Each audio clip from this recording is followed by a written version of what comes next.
Sicily treats Rabia சேனலுக்கு உங்கள் எல்லாரையும் வரவேற்கிறேங்க. இன்றைக்கி ராபியாவுடைய ஃபஸ்ட் ட்ரீட் என்னென்னு பார்க்கலாமா? ப்ரௌனி கேக்கு தான் நான் வந்து இன்றைக்கி வந்து செஞ்சு போகிறேன். இந்த ப்ரௌனி கேக்குக்கு என்னென்ன பொருட்கள் எல்லாம் தேவை அப்படின்னு சொல்லிட்டு நம்ம இன்றைக்கி பார்த்துடலாம். நான் டார்க் சாக்லேட் எடுத்திருக்கேன். இந்த டார்க் சாக்லேட்டை வந்து சின்ன சின்னதாக கட் பண்ணி எடுத்து வச்சுக்கோங்க. அடுத்து பட்டர் எடுத்திருக்கேன். அடுத்து 2 முட்டை, அடுத்து தயிர், அடுத்து சர்க்கரை, cocoa powder, baking powder, vanilla essence, அடுத்து மைதா. வீடியோ வந்து ஸ்கிப் பண்ணாமல் பாருங்கள். அப்போ தான் நான் இதோடைய அளவுகள் வந்து சொல்லுவேன். இதே அளவுகளை நீங்கள் செஞ்சீங்கன்னா பெர்ஃபெக்டாக சூப்பராக ப்ரௌனி வந்து வரும். இப்போ நம்ம இதை எப்படி செய்கிறதுன்னு சொல்லிட்டு பார்க்கலாம். ஃபஸ்ட்டு நான் வந்து டபுள் பாய் மெத்தடில் பட்டரையும் சாக்லேட்டையும் மெல்ட் பண்ணிக்கிறேன். இந்த மாதிரி கொஞ்சம் தண்ணி வச்சுட்டு இதில் வந்து சாக்லேட் எவ்வளோ எடுத்துருக்கேன் அப்படின்னு பார்த்தீங்கன்னா 220 gram chocolate, dark chocolate, 100 gram butter. இந்த ரெண்டையும் சேர்த்து நல்லா மெல்ட் பண்ணிக்கோங்க. நல்லா கேட்குங்க. 220 கிராம் சாக்லேட்டு, 100 கிராம் பட்டர் ரெண்டையும் சேர்த்துட்டு நல்லா மெல்ட் பண்ணிக்கணும். இப்போ நல்லா மெல்ட் பண்ணிவிட்டு இப்போ இதை தனியாக எடுத்து வச்சிடலாம். மெல்ட் ஆனதுக்கப்புறம் நல்லா மெல்ட் ஆகிடணும். ஒரு துண்டு கட்டி கூட இருக்கக்கூடாது. இங்கே பார்த்தீங்களா, இந்த மாதிரி மெல்ட் பண்ணி எடுத்து வச்சுக்கிடுங்க. அடுத்து ஒரு பவுல் எடுத்துக்கோங்க. இதில் 2 முட்டை நான் வந்து எடுத்துக்கிறேன்.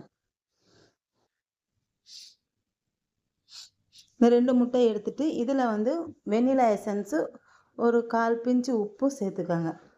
பட்டர் வந்து அன்சால்டட் பட்டர் வந்து எடுத்துக்கோங்க. இதில் வந்து கொஞ்சம் வெனிலா எசன்ஸும் 1/4 பிஞ்சு உப்பும் சேர்த்துட்டு நல்லா மிக்ஸ் பண்ணிக்கோங்க. இது நல்லா மிக்ஸ் பண்ணிவிட்டு இதில் சர்க்கரையை வந்து பொடி பண்ணி வச்சுருக்கேன். நான் வந்து சர்க்கரை எவ்வளோனா 300 கிராம் சர்க்கரை. இந்த சர்க்கரை வந்து இந்த இனிப்பு வந்து இதுக்கு வந்து நல்லா கரெக்டாக வரும். 300 கிராம் சர்க்கரையை பொடி பண்ணி எடுத்துகிட்டு இது நல்லா கலந்துட்டு அந்த சர்க்கரை இதோடு சேர்த்துக்கோங்க. இது நல்லா மிக்ஸ் பண்ணியாச்சு. இப்போ இதில் சர்க்கரையை சேர்த்துடலாம். சர்க்கரையும் சேர்த்துட்டு நல்லா அந்த கரண்டியை விட்டு நல்லா அடிச்சுக்காங்க. இதுக்கு நம்ம வந்து அந்த கேக் மாதிரி இந்த பிளெண்டர் வச்சுலாம் யூஸ் பண்ண வேண்டியதில்லை. இது வந்து ரொம்ப ஈஸி இந்த ப்ரௌனி கேக் செய்கிறது வந்து. ஆனால் அந்த மெத்தடு வந்து அந்த நம்ம போடுற சாக்லேட்டு, சுகரு, மாவு மட்டும் கரெக்டாக போடணும். அது மட்டும் கரெக்டாக எடுத்து வச்சுக்கோங்க. மற்ற இதை மிக்ஸ் பண்ணுறதுலாம் ரொம்ப ஈஸி தான். இப்போ இதில் 100 கிராம் தயிரை வந்து நல்லா மிக்சியில் அடித்து வச்சுக்கோங்க. ஏன்னா இல்லை கட்டி கட்டியாக இருக்கும். அதனால் 100 கிராம் தயிர், அதாவது 10 ரூபா பாக்கெட் தயிரை நல்லா மிக்சியில் அடிச்சுட்டு அதையும் சேர்த்துக்கோங்க. சுகரை சேர்த்துட்டு தயிரையும் சேர்த்துட்டு அதையும் சேர்த்து நல்லா மிக்ஸ் பண்ணிக்கலாம். இது நல்லா மிக்ஸ் பண்ணதுக்கப்புறம் இப்போ இதில் நம்ம வந்து மாவு வந்து சேர்த்துக்கப்புறம் மாவு வந்து சலிச்சு சேர்த்துக்கணும். மாவு எவ்வளோ சேர்க்குறேன் அப்படின்னா மைதா மாவு 180 கிராம் மைதா மாவு சேர்த்துக்காங்க. இதோட ராகி கூட மிக்ஸ் பண்ணி செய்யலாம். நான் அடுத்த டைம் ராகியில் எப்படி ப்ரௌனி பண்ணுறது அப்படின்னு சொல்லிட்டு நான் வந்து வீடியோ போடுறேன். இப்போ 180 கிராம் மைதா சேர்த்துட்டு இதோடி 50 கிராம் கொக்கோ பவுடர் வந்து சேர்த்துக்கணும். இதையும் சலிச்சுக்கோங்க.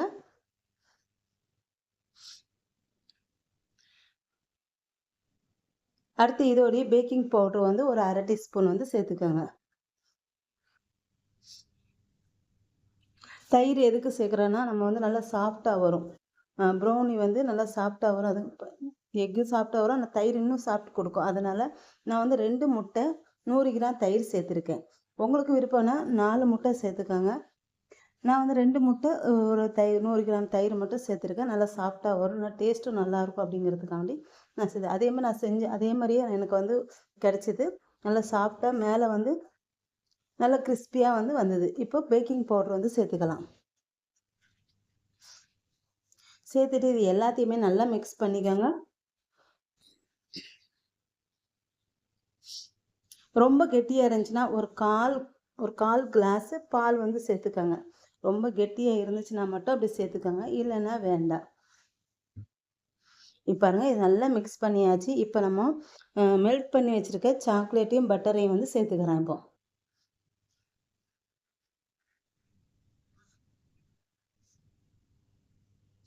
இதையும் சேர்த்துட்டு நல்லா மிக்ஸ் பண்ணிக்கோங்க.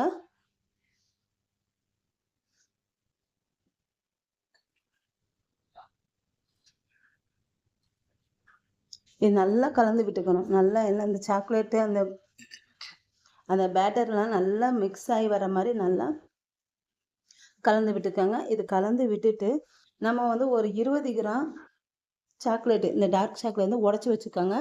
ஒரு 5, 6 பாதாம் வந்து எடுத்து உடச்சி வச்சுக்கோங்க. இப்போ இது நல்லா மிக்ஸ் பண்ணியாச்சு. இப்போ நம்ம ஒரு கேக் டின் எடுத்துக்கலாம். இதில் வந்து கொஞ்சம் ஒரு சின்னதாக ஒரு பட்டர் பேப்பரை வந்து போட்டுட்டு இதில் நம்ம அந்த பேட்டரை வந்து ஊற்றிக்கலாம். இப்போ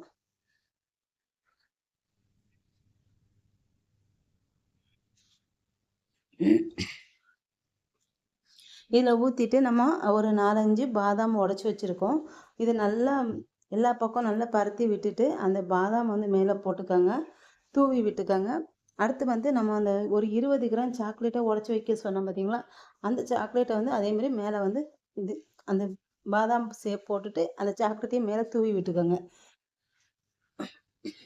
ஏன்னா அது வந்து சாப்பிட்றதுக்கு வந்து நல்லாயிருக்கும். அந்த சாக்லேட்டு இந்த பாதாம் போடுறது வந்து இது வந்து ஆப்ஷனல் தான். உங்களுக்கு விருப்பப்பட்டால் போட்டுக்கோங்க, இல்லைன்னா வேண்டாம்.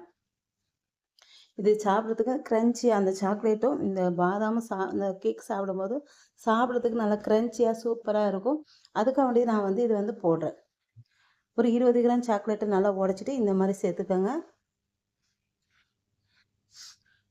அடுத்து இதை வந்து 180 டிகிரி செல்சியஸில் ஒரு 40 மினிட்ஸ் வச்சுருங்க. நான் வந்து ஓடிஜியில் தான் செய்கிறேன். 180 டிகிரி செல்சியஸில் 40 நிமிஷம் இதை வச்சு எடுத்துடலாம்.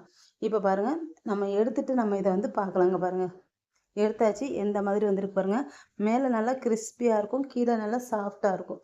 அந்த மாதிரி தான் வந்திருக்கு. இப்போ இதை எடுத்துடலாம்.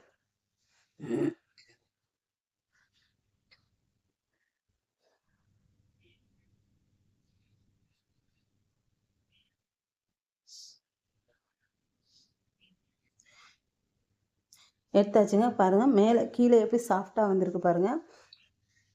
நான் லைட் சூட்லேயே எடுத்திருக்கேன். இது பாருங்கள், மேலே நல்லா கிறிஸ்பியாக இருக்கா?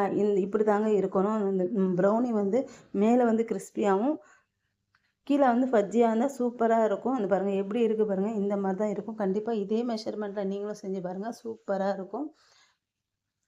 என்னோடய ப்ரௌனி கேக் வந்து ரெடி ஆகிடுச்சு. என்னோடய சேனல் மறக்காமல் சப்ஸ்கிரைப் பண்ணி வச்சுக்கோங்க. அப்படியே இந்த வீடியோ உங்களுக்கு பிடிச்சிருந்தா மறக்காமல் ஒரு லைக் பண்ணிவிட்டு ஒரு கமெண்ட்டும் போட்டு விட்டுருங்க. சூப்பரான ப்ரௌனி கேக் வந்து ரெடி ஆகிடுச்சு.